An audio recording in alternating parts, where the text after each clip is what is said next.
Everyone, welcome to civil staff Himachal. और आज हम बात करेंगे चाय की दुनिया की। और चाय की दुनिया में इंडिया का क्या महत्व है उसको हम जानने की कोशिश करेंगे। What is all about the tea industry in India, what are the benefits that we are getting from it, and क्या क्या चैलेंजेस एग्जिस्ट करते हैं उसको भी हम डिस्कस करने की कोशिश करेंगे। So let's start the session. अगर हम चाय की बात करते हैं सो ये न्यूज में क्यों है? So according to Executive Director of International Tea Committee, India has the potential to become a global tea superpower. So India के पास पूरा potential है कि वो global tea superpower बन सकता है। क्यों? क्योंकि यहाँ पर आपको strong production capacity देखने को मिलती है and consumption भी काफी ज्यादा आपको देखने को मिलती है।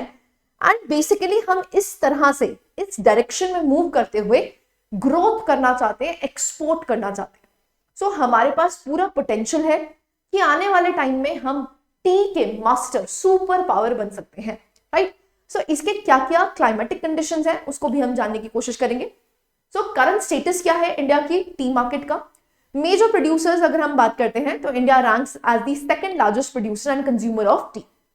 सो प्रोड्यूसर भी हैं, सेकंड लार्जेस्ट कंज्यूमर भी हैं एंड थर्ड लार्जेस्ट एक्सपोर्टर आपको देखने को मिलते हैं। और कीनिया जो है वो टॉप एक्सपोर्टर है।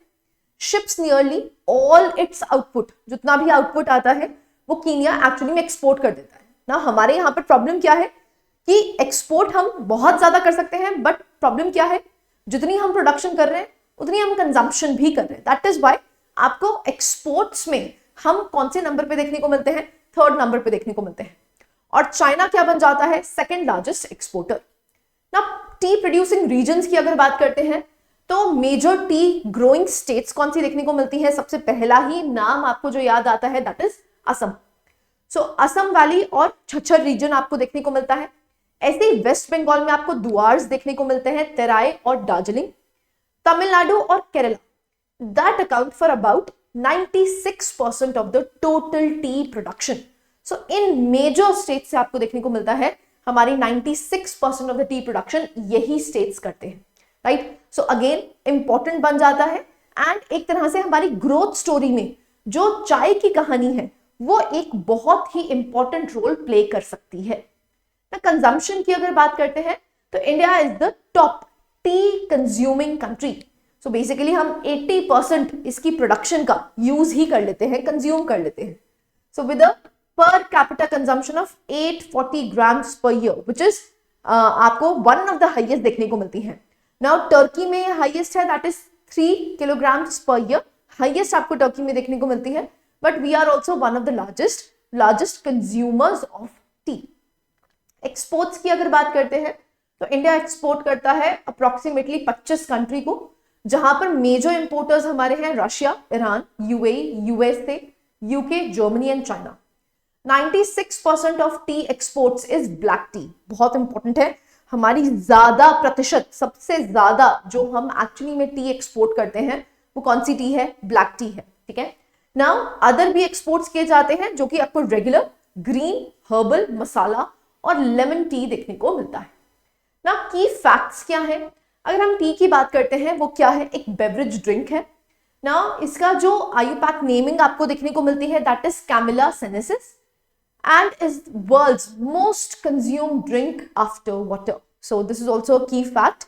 पानी के बाद अगर जो सबसे कॉमनली एक बेवरेज ड्रिंक करी जाती है दैट इज टी ना। इसी के लिए हमने टी बोर्ड ऑफ इंडिया भी स्टैब्लिश किया है जो कि एक स्टैट्यूटरी बॉडी है, T act of 1953, making it a statutory body under the ministry of commerce.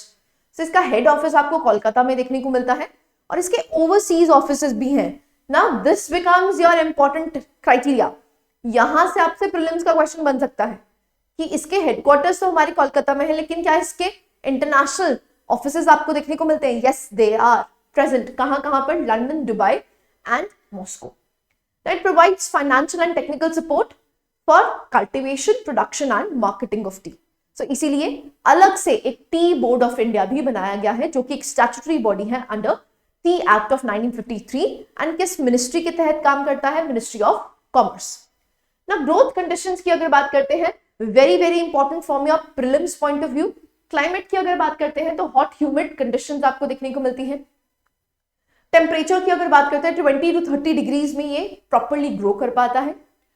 While temperatures अगर 35 डिग्री से अबव हो जाते हैं या 10 डिग्री से नीचे चले जाते हैं, it can also damage the plant. Rainfall well distributed होनी चाहिए, 150 to 300 centimetres of well distributed rainfall annually. And soil की अगर बात करते हैं स्लाइटली एसिडिक होनी चाहिए, कैल्शियम फ्री सॉइल होनी चाहिए और पोरस सब सॉइल होनी चाहिए जो कि अलाउ करे free water percolation. So water percolation आराम से हो सके, कैल्शियम डिपॉजिट्स नहीं होने चाहिए और स्लाइटली कैसी होनी चाहिए, एसिडिक होनी चाहिए। ये जो की फैक्ट्स हैं ये आपके प्रीलिम्स के लिए काफी ज्यादा इंपॉर्टेंट हो जाते हैं, राइट। सो ये geographical conditions becomes very very crucial. Now factors contributing to the crisis in dust. Now what are the challenges that we are facing. हम क्या बन सकते हैं, एक ग्लोबल सुपर पावर बन सकते हैं, किसमें, टी एक्सपोर्ट्स में। लेकिन प्रॉब्लम्स कहां पर आपको देखने को मिलती है उसको हम जान लेते हैं। सबसे पहले वेदर ड्रिवन डिक्लाइन। तो आप देख सकते हैं एक्सट्रीम हीट आपको मई में देखने को मिलती है and it is followed by flooding, जिसकी वजह से आपको टी प्रोडक्शन 30% घटती हुई दिखती है। So it is lowest in this decade. ऐसे ही सप्लाई डिमांड इंबैलेंस आपको देखने को मिलता है ना, ग्रोइंग गैप है between the demand and the supply. Basically demand तो आपको कंजम्पशन, क्योंकि हम हाईएस्ट कंजम्प्टर है, तो इसीलिए आपको यहां पर देखने को मिलता है जो डिमांड और सप्लाई चेन मैकेनिज्म है उसमें आपको एक इंबैलेंस देखने को मिलता है। स्टैग्नेंट प्राइसेस हैं। Assam, which accounts approximately 55% of India's tea production, has been particularly affected by stagnant prices. अब उसकी वजह से आपको देखने को मिल रहा है जो भी फार्मर्स हैं जो एक्चुअली में टी गार्डनिंग कर रहे हैं, वहां पर आपको देखने को मिलता है उनकी स्टैग्नेंट प्राइसेस की वजह से हम ज्यादा प्रोडक्शन नहीं कर पा रहे। क्योंकि अगर आप ज्यादा प्रॉफिट कमाएंगे तभी तो आप अपनी यील्ड पे, तभी तो आप ध्यान दे पाएंगे कि हाँ मुझे और ज्यादा यील्ड करनी है, तो और इफेक्टिवली आप फार्मिंग कर पाएंगे। क्योंकि प्रॉफिट्स नहीं है, दैट इज व्हाई आपको देखने को मिल रही है स्टैग्नेंट प्राइसेस की वजह से जो फार्मर्स हैं वो भी अपनी प्रोडक्शन नहीं बढ़ा पा रहे। नेक्स्ट, इंटेंस कंपटीशन आपको देखने को मिलता है। जैसे India is facing stiff competition in major tea producing countries जैसे कि कीनिया। राइजिंग इनपुट कॉस्ट है।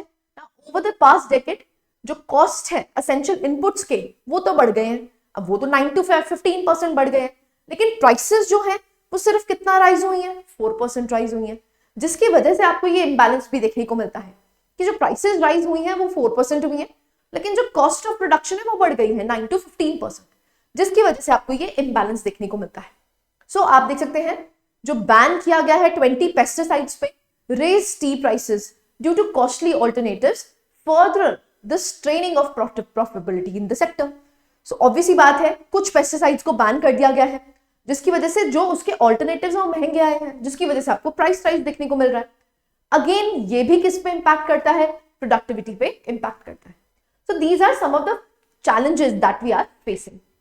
नाउ कैसे हम इंश्योर कर सकते हैं कि ये जो टी प्रोडक्शन है वो बेहतर हो सके। सबसे पहले हम शिफ्ट कर सकते हैं क्वांटिटी से रादर टू क्वालिटी। सो हम क्वालिटी की तरफ मूव कर सकते हैं। तो प्रमोट जीआई टैग। सो जीआई टैगिंग की जाए जिससे कि हम क्वालिटी को इनहांस कर सकें।